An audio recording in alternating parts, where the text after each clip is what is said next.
Will, take it from two guys from the neighborhood. Learn self-control, all right? And like I said, two guys from the neighborhood telling you that.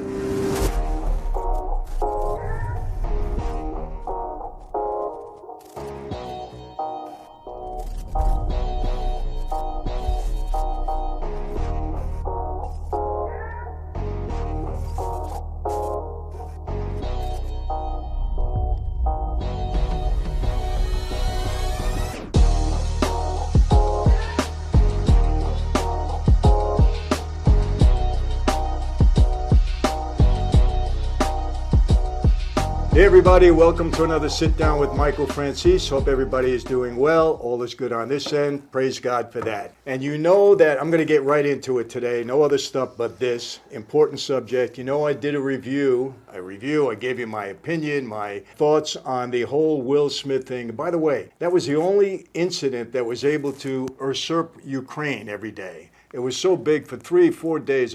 We're still hearing about it. And I did my thing kind of, I think the day after it happened, but there's been some new developments since then.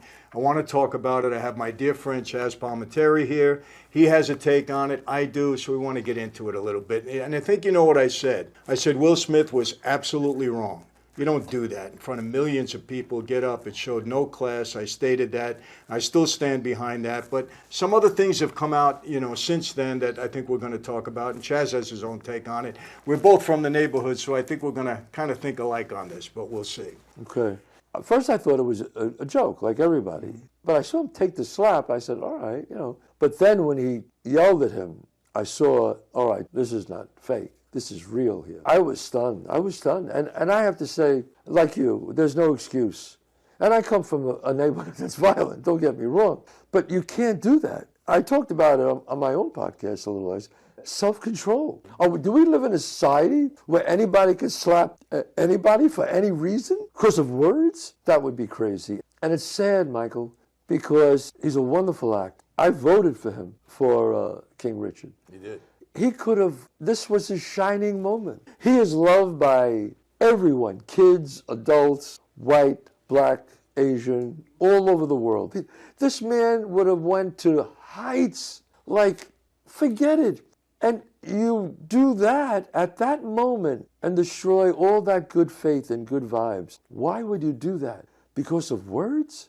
I mean, the classy thing, I said it a million times. He could have not said anything. He could have looked at him and gave him a look. I'm not saying that. He could have said, we'll talk later, like a joke, or said nothing. He could have won the award, accepted the award, talked about love, like all the things he said, and said, oh, by the way, I love the way my wife looks with her hair. I love my wife. At the end of his speech, and they gave him a standing ovation. Yeah. That's all he had to do. But to get up there and lose control and to curse and to really just get street at a place like that was wrong. Look, do I have to hold myself back at times? I'm sure you do too when somebody does something out of line. But you got to have some self-control. You got to. Otherwise, we don't have a society. And the way he slapped him and turned his back on him and just smugly walked back to the table, that shows arrogance and belligerent. Will. And I got to tell you, my wife would have grabbed my arm. If I stood up, she would have jumped on top of me for me not to get up there. My wife the same. So I don't know what Jada said to him, and I said it before on my own podcast. The girl's beautiful. She looks smoking hot. I don't know what the problem is. I got to tell you this. A mutual friend of ours sent me another angle. Right. And it appeared that after the joke was said, that Jada kind of laughed. She laughed at the joke. Right. And then maybe something happened where she gave him a look, and that's when he went up there. But initially, they both left, because Will left too. Yeah. But, the bottom line is, I agree with you 1,000%. He was absolutely wrong. I mean, there's no excuse for that at all. Yeah. It was a tremendously bad look for him. And what I found out afterwards, though, I didn't know the whole story. I don't look at all this gossip. Right, exactly. Table. I didn't know anything like that. But some of the things she did to him, I mean, yes, was just, and that he allowed to happen. He went along with it. I mean, right. I saw some of that red table discussion where she totally embarrassed him, and he allowed it to happen. Yeah. Here's what I said, Chazz. when you're out there, you know, you're in the public eye, I'm in the public eye. I take a lot of hits on you, get comments sometimes that we both you don't do, yes. like, you know, they're unfavorable. People make silly remarks. But we put ourselves out there, we got to expect it. Right. And it's how we react to it. It's how you react to it. That reflects on us. Right. We have to react to it the right way. And Right. and he was 100%. There's no way to justify it. You can't justify it. And I know there are people on his side, but I'm sorry, I think, my opinion, you're wrong. They're wrong. And you might feel that way. Now, see, what they're doing is they're saying, well, if it was me, if it was you, but it ain't you. You're not Will Smith. If it was a street thing, if it happened in the street, that's something else. But it didn't happen in the street. These people are equating what happens in the street, what happens on the Oscars, and it's not the same. No, it's not. It's not the same. It's not. You know. What I had said afterwards is, look, I don't agree when anybody takes a shot at somebody's family. I don't agree with that. I agree with you, yes. But that's not really what happened here. Chris Rock, I think, was totally innocent. He made a joke that was very appropriate. Right. Because, you know, that movie, the girl was bald. You know, Yeah. It was very appropriate. He didn't know she was sick, so he wasn't taking a shot at a family member. Right. You know, I did say in my response to this that I don't ever approve of that. I don't think anybody is justified in going after somebody's family. No. I don't like that. That's a street thing, whatever. Right. It's a respect thing. But that's not what really happened here. It's Right. not what happened. That's not what I think it was about what Chris said maybe in 2016, because he mentioned something to them.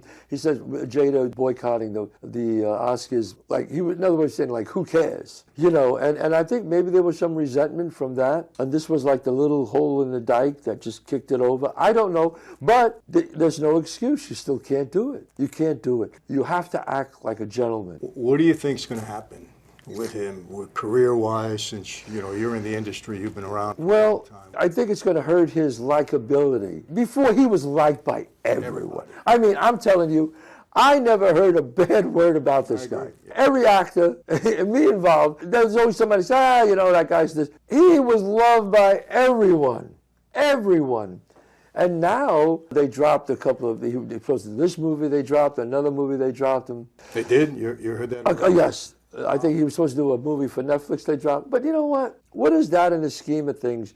You're worth $200-300 million, you know? But where it hurts is, especially a guy like him, he really wanted to be respected by his peers as an artist. I know he did. You know, you could have $400-500 million. It's like Sonny said, you can't put the money underneath the sheets.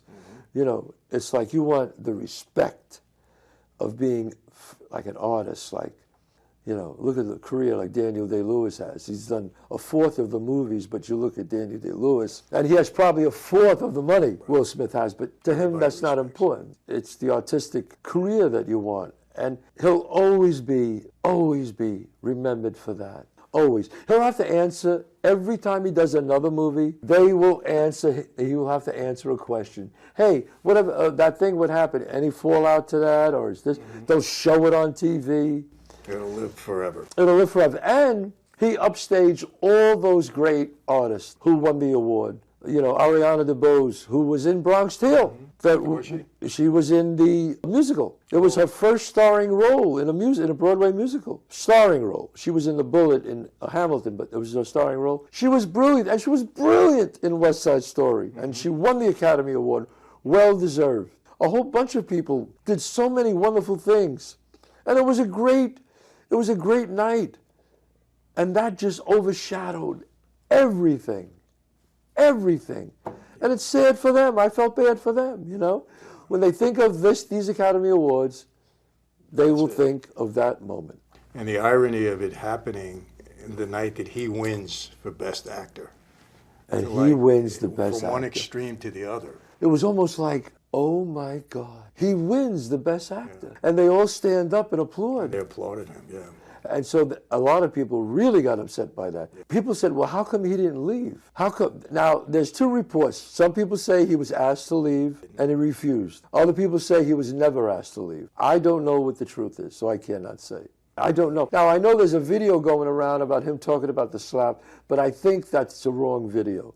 Someone said that's a video from another incident. So in fairness to him, I don't know how he reacted the next day from this. But you know, the horrible thing, too, about these things, Chazz, is now people are looking back in his history for things that might have happened to try to make what happened even worse, a worse reflection on it. Yeah. It's just the bottom line. You got to have self-control. You got to have self-control. Well, Pierce Morgan said something that was like, whoa, I didn't know that. That maybe 4 or 5 years ago, he did an interview with Jada Pinkett Smith, and he was about to do the interview, and he was walking around. He's ready to sit down, and Will happened to get there and walk in late. And he walked over, he pulled Pierce Morgan to the side and said, hey, hey, man, good to meet you. I'm really looking forward to this. He goes, I just want you to know that if you make her upset, you don't want to see me angry. Really? Yes. Now, all this stuff comes out. You can't do that. No. If you make her upset, believe me, you don't want to see me angry. I want to go, Will, come on. Are you kidding? You can't do that. And that comes out. Yeah. Well, everything's going to come out. Everything comes out. Everything's going to come But I mean, I want to go, look, do I want to say that at times? Yes. You know we both do, but we don't. We don't say it. And sometimes, thank God that we just stay focused and we don't say it. But you can't do it, babe. Will, take it from two guys from the neighborhood. Self-control, my friend. Self-control. Self-control. And Chris, just for the record, I'm friends with Chris Rock. I did a movie with him. I've been around him a few times, handful of times. A great guy, good heart, good soul. He's lucky Chris didn't sue him. Yeah. Because right now Chris could pick up $200 million in a heartbeat. He may do it. But Chris, he just doesn't want to do it. He still may do it, but he's a good man. He'll be fine. Well, he had class. He had wanted class. to file a police report. I thought that was classy. Right. The way look, he had to be, the way he was stunned, but to pick up and just continue on with I said it before on my own podcast, and I'll say it again right here, Michael. Chris Rock was a bigger man for taking the slap than Will Smith was the one who gave it. No question. So there you have it. You have our take on it. So learn self-control. All right. And like I said, two guys from the neighborhood telling you that. So that's it for today. How do I always leave you? Same way. Be safe. Be healthy. God bless. And I really do mean that. And yes, we'll see you next time.